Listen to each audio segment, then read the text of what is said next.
Hello everyone. तो आज हम बनाते हैं सुरमई फ्राई। तो पहले सुरमई लीजिए, फिर उसमें सॉल्ट, मिर्ची पाउडर और लेमन डाल दीजिए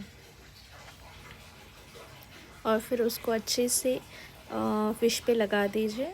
फिर दूसरे इसमें ऑयल हीट अप कीजिए, उसमें गार्लिक क्रश करके डालिए, फिर करी लीव्स डालिए और उसको अच्छे से मिक्स कीजिए। मैंने थोड़ा पिंच ऑफ मिर्ची पाउडर डाला है फॉर द टेस्ट। अच्छे से मिक्स कीजिए गोल्डन ब्राउन होने तक।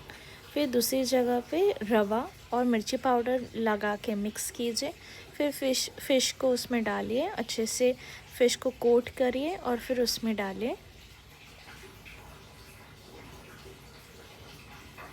And it's ready. उसको अच्छे से फ्राई होने दो, दोनों साइड से तकरीबन 10 मिनट्स तक उसको अच्छे से फ्राई होने दो and your fish fry with garlic is ready. Thank you. Subscribe for watching more videos.